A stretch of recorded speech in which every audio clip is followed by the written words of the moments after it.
Hi, Facebook. What's going on? Anybody here with me? Anybody? I'm here. Got my little top knot summer style rocking. There are 37 of you, 128. Hi, Holly. Sorry, I'm a little sunburnt. Kirsten Lee Sailor, Mario. For those of you who are in Texas, you know the feeling. For those of you who aren't in Texas, I think I spent all day yesterday for Father's Day out in the sun, and so now I'm sort of pink. Morgan, Ren, Robin, Ashley, hey guys. So thank you for joining me today. I know it's not easy on a Monday to sneak out and watch a Facebook Live video. Madison, hi Jared, hope your summer is awesome. Fabian, it is awesome. Thank you so much. So, thanks for joining. Sorry for the late notice. I wanted to announce something. Something has been, Melina Lefevre, Anita, Ivana. I've had some time to kind of spend time with my family and spend time with my friends and spend time with myself. Realize some of the things that that go on through my head, I guess. And, you know, 9 months is a long time to shoot the show, and you kind of put off a lot of stuff until you have some time off to really dedicate to it.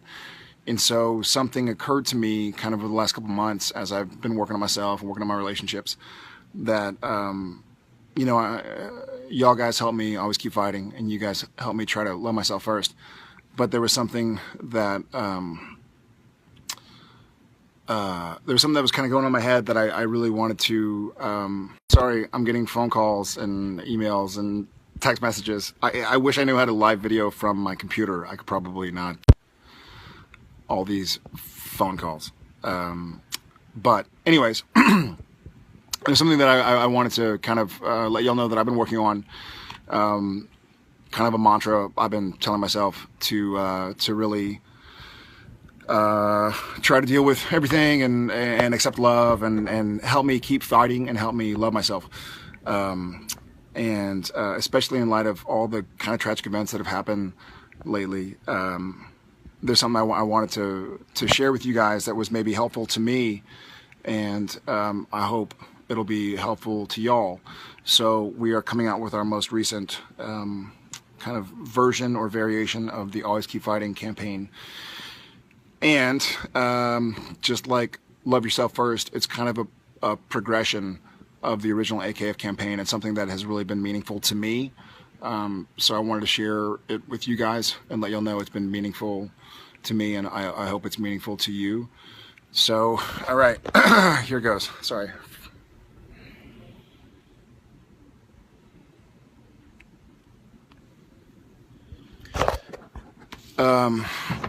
So I am enough, and you are enough. And I wanted to really stress that sometimes, even though I know I can keep fighting, and I know I'm trying to love myself, it's sometimes the feeling that you feel like you're not enough, right? And so this message is helping me kind of understand that I am enough, just the way I was made. Trying to be the best person I can be, and you're enough too. So I know sometimes you feel like you can't fight, and I know sometimes you feel like you just can't love yourself. And when that happens, I want you to remember that you're enough. You're enough as you are, and I'll try to remember that I'm enough as I am. And at represent.com/Jared, $1 from every shirt is going to go to One Orlando and the Florida Equality Victims Fund. So we're going to try and kind of help how we can immediately with just the atrocities that happened in Orlando, and try and get some funds out to those families of the victims and the victims themselves to help kind of rebuild and help with the pain that they must be going through. So we're launching today. I think we'll probably launch now. It's represent.com/Jared.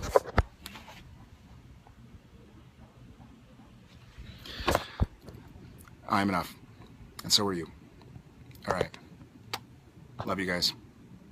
Keep fighting. Love yourself first, and know you're enough. And gentlemen, right here.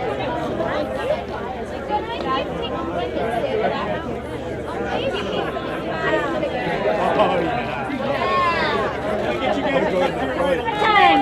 Jared, eyes up here. Jared. Thank you. Jared at the top. Jared. One more. Jared, Jared. Oh, that's small, Tim.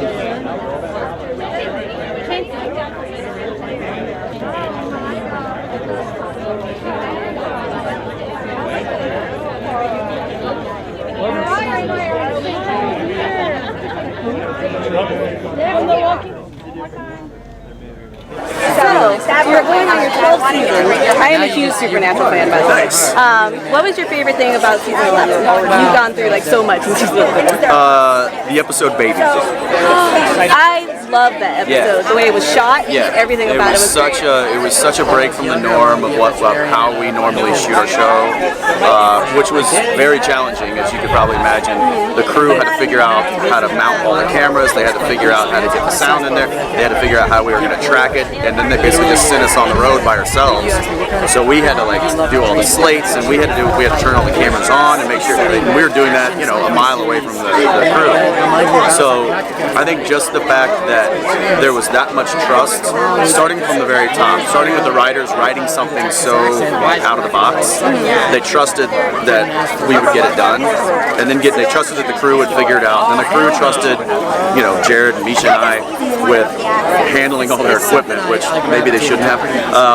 But it was a really kind of amazing morale booster. Not that we needed one, but it got everybody really excited. That's cool. Yeah. I don't know how secretive they are with their scripts, but did you know who God was before they revealed it? Or like how It was always kind of rumored that that's who that was, and then it wasn't until like the beginning of season 11 that they were like, okay, this is what we're doing, and this is where we're going with this, and then it's like finally we're Witty in the city. We're calling the spade a spade. Like everybody knew what it was, and it's like that's who he is, and then anyway, yeah. Okay, one more question. Okay. What was your favorite death out of all the 11 seasons of Supernatural? Favorite death? You died a lot. There are a lot, and I do love. I'm gonna steal Kripke's answer, which is the death by taco. Oh yes, it's 5 times. I love that. Because that could happen to any of us. It could. A piano dropping on her head, maybe not so much, but death by taco. I've been to some pretty shady taco stands in my time. Could happen. I always think about that. And I love tacos. I do too. Now I'm like worried. Thank you so much. You're very welcome. Have a nice night. Okay. Oh, you're gross. Did you tell me to wear a coat? I still have my geek credit.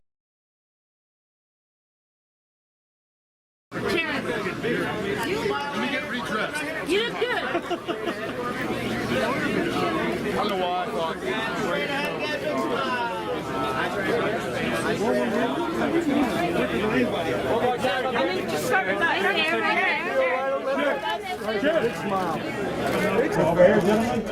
I got the menu. I did. I didn't check. All right, excellent. Eyes over here, please, guys. Excellent. Eyes right down here. Eyes right here. The heaviest phone ever invented. I know.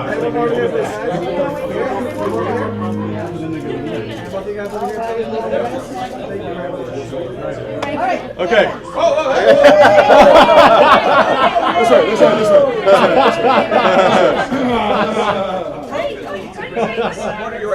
A little more. Members of the law appeared weekly. Do you let her watch your show? No. Too violent? Yeah, because obviously I know it. I'll maybe let her watch if it's a light scene, if it's like just Jared and I talking in in the car in a motel, and I know there's nothing violent or something, then maybe I'll just be like, hey, JJ, who is that? She'll be like, Daddy. Like, who's he with? Uncle Jared. Like, that's right. And then I'm like, all right, now we're going back to like Alvin and the Chipmunks. She's 6, right? She's 3. 3? Oh, she's 3. So but she's a big girl. Yeah. Does she know, like, when she's watching, is she like, oh, Daddy's on TV? Yeah. Okay. Yeah. That's cute. Yeah. It's kind of weird, but she knows it's me, so. When do you think you'll let her have a cell phone? Never. Never? Let's be realistic. All right, when she moves out at 18, she can have a cell phone. That's fair enough. What do you think about all the And it'll be technology? the one that I have in my pocket now. That's fair. Yeah. That's very fair. Yeah. Are you on Snapchat? Are you on the social media? What do you think? Snapchat. I don't do the the Instagram Twitter? stuff. I've kind of Twitter. I don't. You know what it is? I feel more like it's duty to do that. Like it's like, all right, I need to. Ooh, it's been a week. I better like throw a photo out there. That's how I feel.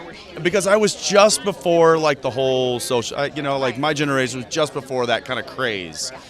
And now it's, if you don't kind of somewhat embrace it, you're going to get really left behind. And I don't want to be so far left behind that when she is 15, 16 and doing Snapchats and stuff, that I have no clue where the lineage, where the whole like origin came from. So I at least want to like stay up on that for her sake and being able to police it. But then don't you think you should get on it now so that you know how to police it? I'm on it now. Oh, you're on it, you just don't use it a lot. Yeah, I use it enough to know what it is. Okay. So when you get like an Instagram follow or like, someone @s you, are you like, do you go and look at it or you ignore it? People do that? Is that They call you attention to posts and like Facebook message you.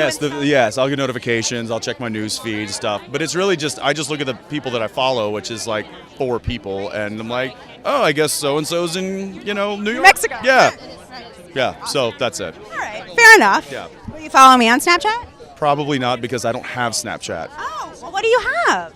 Instagram. Just Instagram, no Facebook. Yeah, no, I have Facebook, I think. Okay. And Twitter. Yes, and Then you have it all. well, I've got those 3. I don't have Snapchat. Okay. I don't have Snapchat, and I will say that nobody runs any of those but me. Okay. Because I know a lot of people like, I got like offered like, hey, we're going to run your social media and create like a brand. And I'm like, I don't know that I want somebody else like representing me on a daily basis. Like, an agent. You might think something's funny that you don't think is funny and they'll post it. Yeah, exactly. And I've seen some of that. I've seen people like, anyway. Good. Yeah. All right, well, thank you. All right, thank you. Nice to meet you. I know that could go farther back. You're good. I'm going to come to you. Okay, I have to ask you, I just really admire everything that you're doing with Orlando. So can you just speak about I Am Enough with the Orlando shootings and your campaign? It means a lot. Yeah, you know what? I sort of have been. I try to be public about my struggle with anxiety and depression, and Me too. Anxiety is paralyzing, and I have it. And this is what happens when you have it. You get in front of people and you start sweating. really, I sweat on the pits. That's why I'm not wearing sleeves. I don't know. Somebody told me to wear a coat. Anyway, take it off. there's been sort of a progression of just over a year ago, a buddy of mine, Stephen Amell, had done a T-shirt campaign to fundraise for American Cancer Society called F blank CK Cancer, and raised like $1 million, like hundreds, a ton of money and some awareness. And he kind of brought it up to me. We live across the street from each other in Vancouver. And he was like, hey, there's a company and they're raising money for different funds and different charities. And so we started the Always Keep Fighting campaign. And from that, we went to the Love Yourself First campaign and now to the I Am Enough campaign. And the I Am Enough campaign is something that I've sort of, in learning myself, been trying to tell myself that I am, like, it's not, I feel like the struggle to be something you're not is often Second guessing yourself, feeling like you're stuck in a rut or something like that. yeah, and it can cause anxiety and trigger depression. And so this is something that it's a message that I hold dear to myself, and I try to fight it, and it's not always easy. But immediately we're raising money for One Orlando. And so it's just a nice opportunity to give back. I mean, I've been really blessed. I've been working for Since I was in middle school, I remember you in middle school. That's awesome. Thank you. Just right down this hill at Gilmore Girls. But it's nice to be in a position to be able to give back and have people kind of listen and get passionate about what you're passionate about. Can I ask you one thing, just for people such as myself, and I think it's really great that you're vocal because I've struggled with anxiety for years. Do you have any advice just for ways to deal with it, ways to overcome? You know, I seek professional help, and I'm proud of it. You know, like if I was going to try to get in shape or like learn how to do parkour or something, I would go to professional. So Therapy's the best thing I ever did. Yeah, it's the best thing I still do. Yeah. So, and I'm proud of it. And it's one of those like, hey, I go to a nutritionist because I want to learn how to eat. So I'm certainly not a professional, but I would say find a professional that you can talk with and bounce ideas off of. And then there's always, working out, eating healthy. But can we talk about Gilmore Girls? I just want to know if you can tell me one thing that was the exact same coming back and one thing that was different.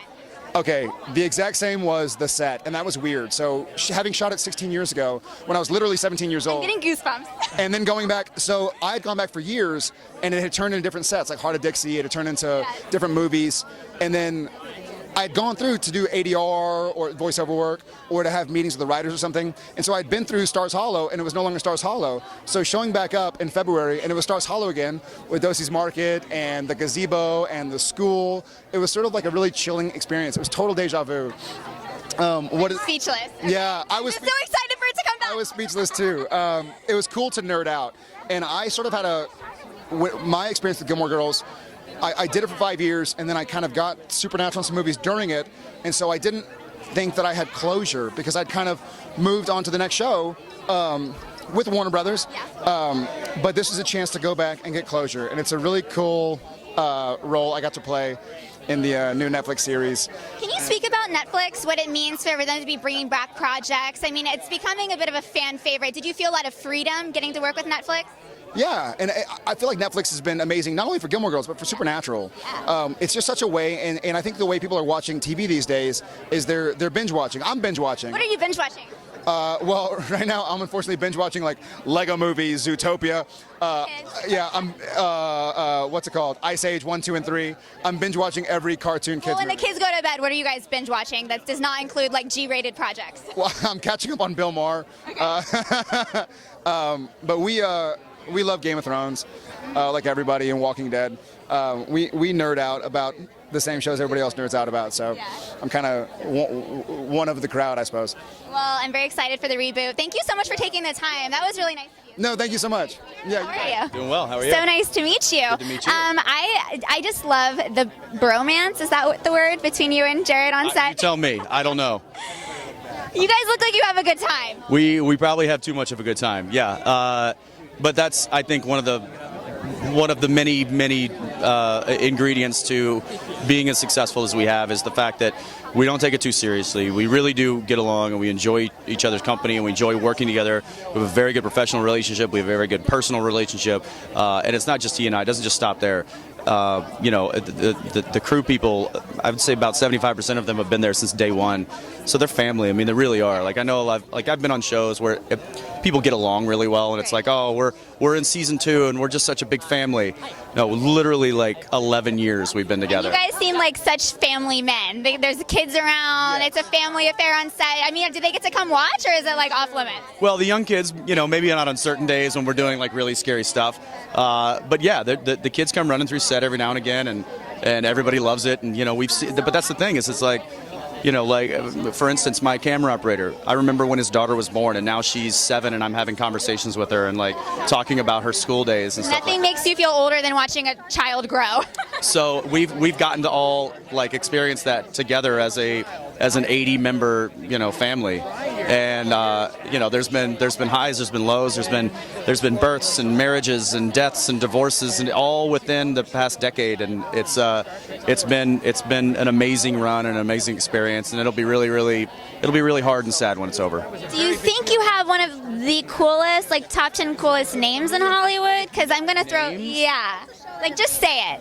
Jensen. Ackles? Yeah. Is that so? Jensen Ackles, yeah. Like when you were going to get signed by your agency back in the day, were they like, man? I mean, it's not a stage name. That's like your born name, right? Yeah. There was some.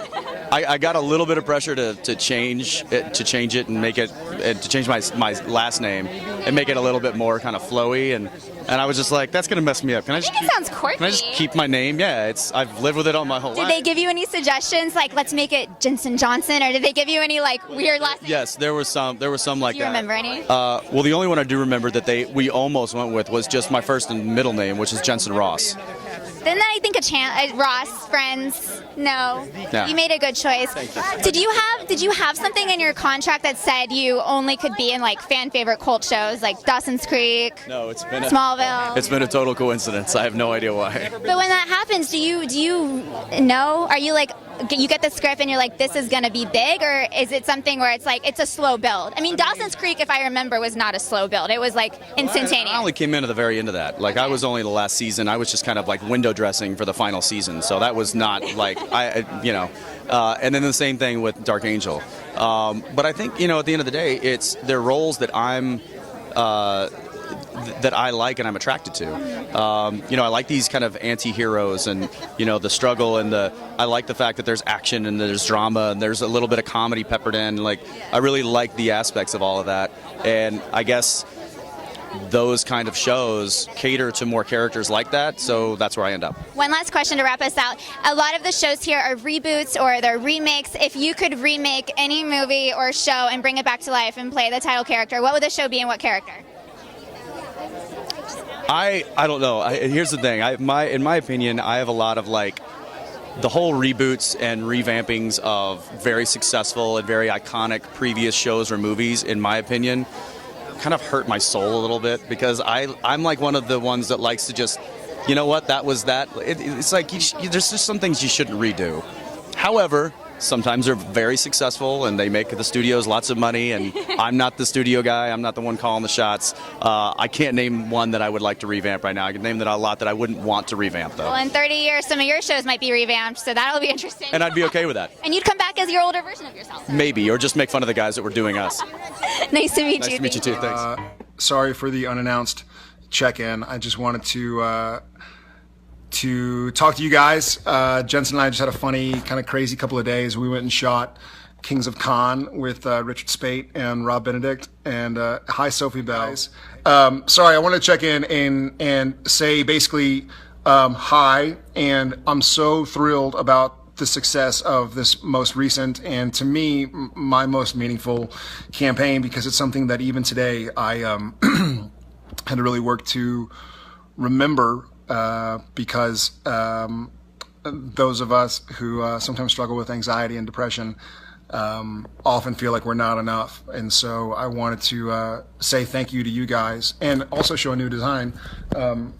Oh, sorry, I'm in a towel. Give me a second. I was in the pool. Okay. So we also have it in maroon and white. Not just the rainbow, though I do love the rainbow. I want to say thank you guys. So I want to say thank you to you guys. This is a really powerful campaign to me, because I think, a year and a half ago when it first launched, I was just really nervous, and I knew that I wanted to always keep fighting. And then as it kind of progressed, I was trying to remember to love myself first. And now I find myself several times a day either hearing my friends or loved ones telling me that I'm enough, or me trying to tell myself that I'm enough. And so I'm working really hard to believe that I am. And the more I believe it, the better I feel about myself. And I hope you all do too. And so we've already raised a lot of money for the victims and families of the victims in Orlando and other causes. I don't know if I mentioned this last time when we launched, but last week or 2 weeks ago, Misha and Jensen and I funded the call center hotline with hundreds of thousands of dollars from proceeds from prior T-shirt campaigns that had been kind of laying in wait for the right place to go. So that's you guys, and we're just honored to be a part of it. All right, and also spur of the moment, like I said, I've had a crazy couple of days. And Ackles and I have been flying around and filming and presenting and meeting, and I've now read the first 2 scripts of season 12. And I got to say, as excited as I already was to go back to work, I was even more excited after spending a couple hours in the writer's room. Let's see who's talking. Sam Black, LOL. April McLennan, oh my God, OMG, stop playing. You stop playing. Keep playing. Always play. Chloe Stuckey, Jared, I love you. Jasmine Blasdell, LOL, I'm not going to win. You might. You might.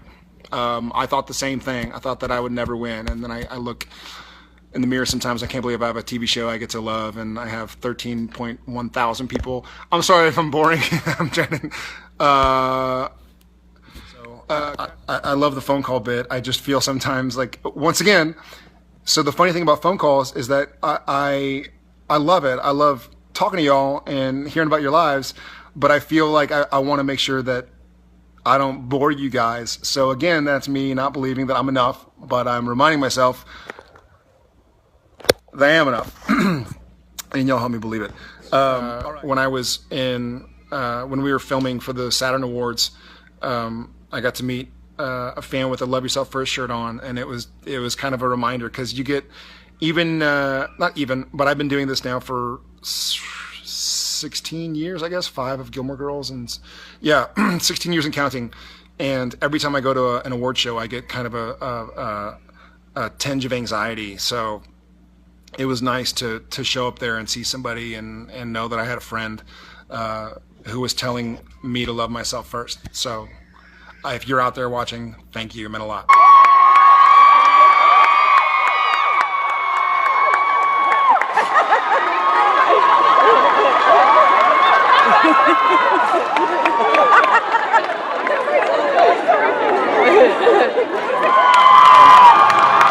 I'm sweating from my speedo. I won. That's a lot longer than it looks. I was like, we should speed walk. It's too late. It's too late. Well, when you originally started crawling, so yeah, I pop up halfway. That lasted about 2 crawls. Nope. Congrats on the win last night. That kept me up. Fireworks every time I'm yeah, one time I was outside and we were with a buddy and we were like, is there an air raid? We couldn't see the fireworks, we could just hear explosions. There was a parade. There was a parade. Bicentennial. There's parades, baseball games, that's got going on here. And you guys. That's a parade for me. I wish you had told me that.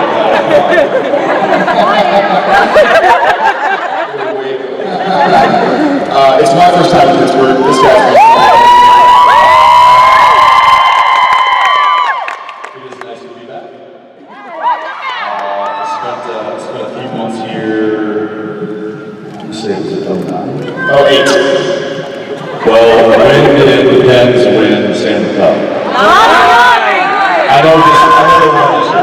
Alright, calm down. She's like, the next 3 years in a row! No, this was, was it 09? Right, that's when I was here.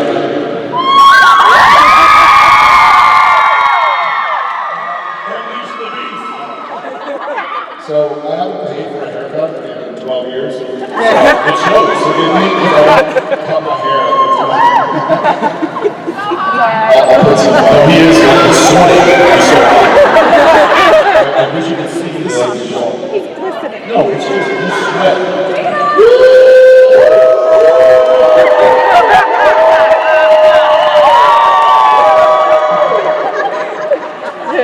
Speed walk! They're hard to ignore us right now. Wait, are you guys seeing it's what they call it? Do it, that emoji.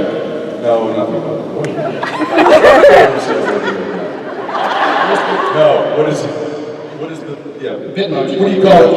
Like a picture with words on it? The meme. Yeah. So it says Sam Winchester 30 years. Have you seen this? Yeah. And it's just it's like he goes from like a child to Fabio.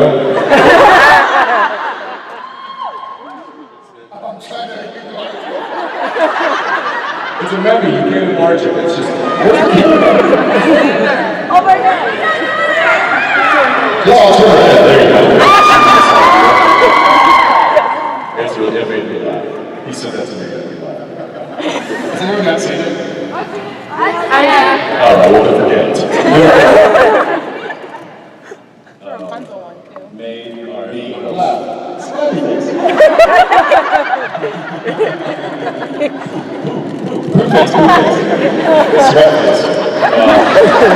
Jesus. It's called caffeine.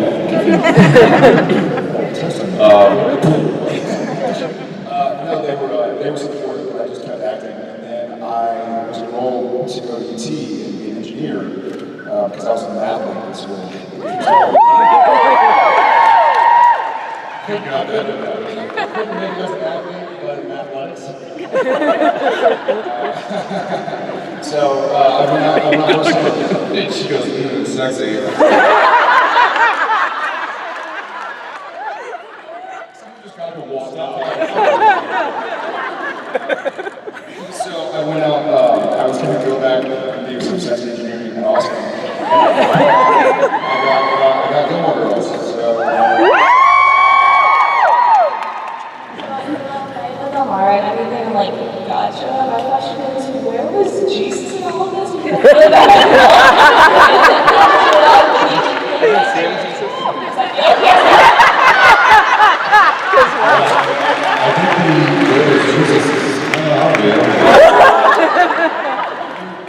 my Twitter page. I think I tweeted it.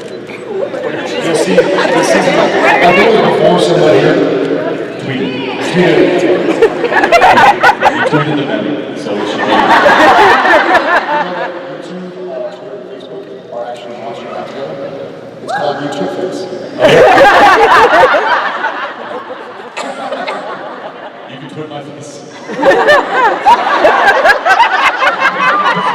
So the question was, where was Jesus in Jesus? And that's not Jesus Christ.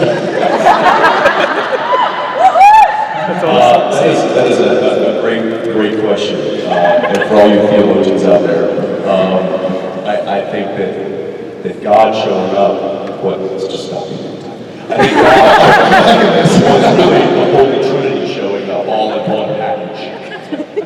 One knowledge.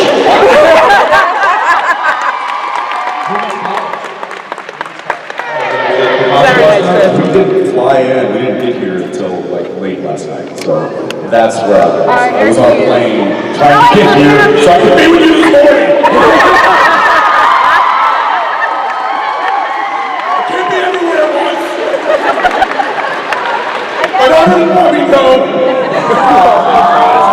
It was like our last day of hiatus yesterday, and so we stuck around a little longer than normal to get to spend as much time with our family as we could. So I apologize.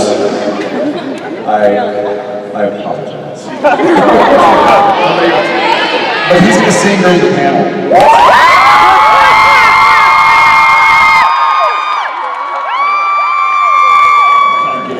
I remember the end of season 8. Atkins was like, dude, you don't have to like beat yourself up so much, because I was kind of, as Sam was going through the trials, especially the stuff with Crowley, I was really like going through a dark place. It was following me home. And part of me, every actor is different, right? But part of my acting style, the way I approach it, the way I approach Sam, is kind of like to give him, I feel like if I want to give him what he deserves, that I kind of have to go through it as well. So it does follow sometimes. And I remember even season 4, when Sam was Mr. Demon Blood Sam, and, you know, Super King of the World, I kind of felt empowered even in life. It's really weird. I wish it wasn't like that. I love that stuff happens to Sam. It's the famous story about Dustin Hoffman and Sir Laurence Olivier. Was it a marathon? And Hoffman takes off running around the block like 3 or 4 times because he had to be really like out of breath in the scene. And he gets back and he's like, okay, I'm ready. And Olivia looks at him and goes, it's called acting. So each to their own. So yeah, it's it really is what you're just kind of your own path and how you do your own work. And he certainly he certainly embodies a lot of the emotion that I think Sam goes through a lot more. I think with Dean, and yeah, to go back to your question, there is, I think sometimes, especially when we're filming, there is maybe slight overlaps every now and again, but because we've been doing it for so long, there is also, in my opinion, I don't think he's giving himself the credit. I think there is an ability that he and I both have where we can kind of turn it on, turn it off. And it's because we've been dealing with this for so long. You'll see some of the bloopers and the outtakes and stuff. And you'll hear some stories where we'll be cutting up and laughing as Jensen and Jared. As the cameras are rolling and they're about to yell action, and then boom, they yell action. It's just like, oh, that was the thing in the hospital. Where I think they touched my hair or something, and they're like, action, thank you for your time. So we can literally snap into it. And sometimes the best is some of the guest stars are like, what the fuck? Yeah, we go in like with each other, and they're like, action. And the guest stars like, wait. We're going to do Sam and you're like, they were just like, I'm sorry. It still messes up Risha, I think, too. Oh, yeah, he hates it. Prepared and like, get ready. And they're like, okay, roll camera, lock it up, roll sound. All right, this is the 39 Apple take one, and I'm doing this, and every time we get hired, we're still talking about what we did on the weekend.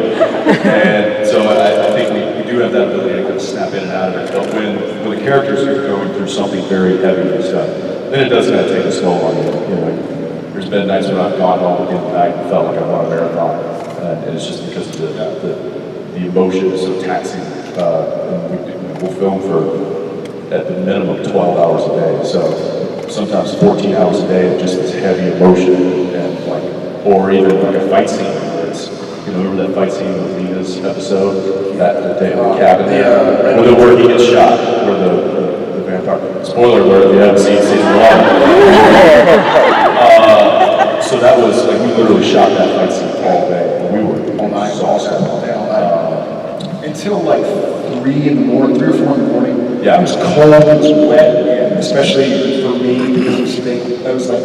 So fake blood is just it's like a corn syrup, and so they put it on you in call action, and you're playing with it, and then it dries, and so you can't move because it's like it's sticky and it's like cement. It's just and sit there and doing like shaking stuff and trying to do the bandages on the prosthetic piece, which is glued to your stomach, and so you're like it feels icky, and so days like that, it takes a little longer to snap out of it.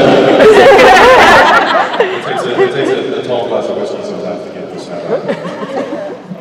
Or even just recently, the brother from Wendigo just got cast as young Han Solo, Alden Ehrenreich.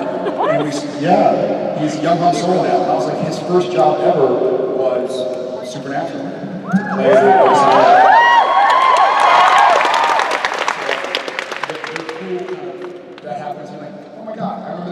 play the he was a kid, you know, fresh off the boat, just bright-eyed, bushy-tailed, but kind of had no idea what this crazy business was like. And now he's kicking ass.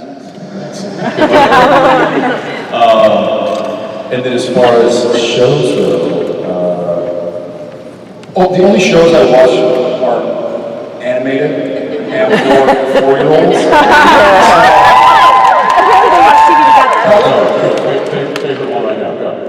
Well, it's been Zootopia, left and right. You should have to watch Sophia first.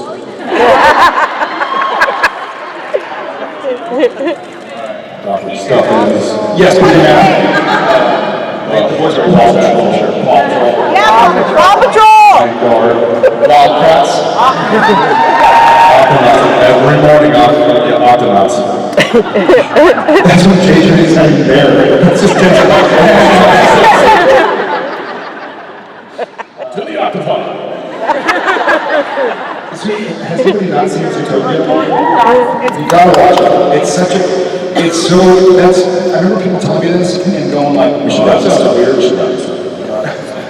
I remember people going like, one of the coolest parts of having kids is kind of reliving your childhood and seeing animated movies and stuff, because there are always a lot of jokes for adults, like the Animaniacs, remember that show?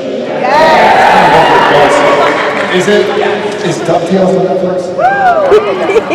you and me's got like a thing for DuckTales. DuckTales, woo! It's on DVD. I don't need you to speak the song. Tales of Daring Do Better.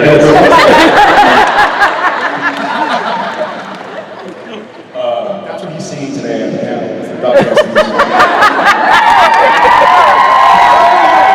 As long as you do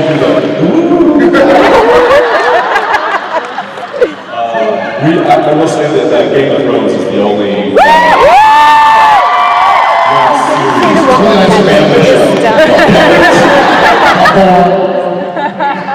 And it's funny, like, it's over now, but the season is, but whenever we would have, like, our Game of Thrones, my wife and I, it's the only show we watched together, whenever we would have our Game of Thrones night, my daughter was like, you go watch Game of Thrones? Yes, we were watching, she's like, I can't watch that. No, you can't. So she would sleep on the couch facing away from the TV while we were and she would not look at it for fear of like seeing something that she wasn't supposed to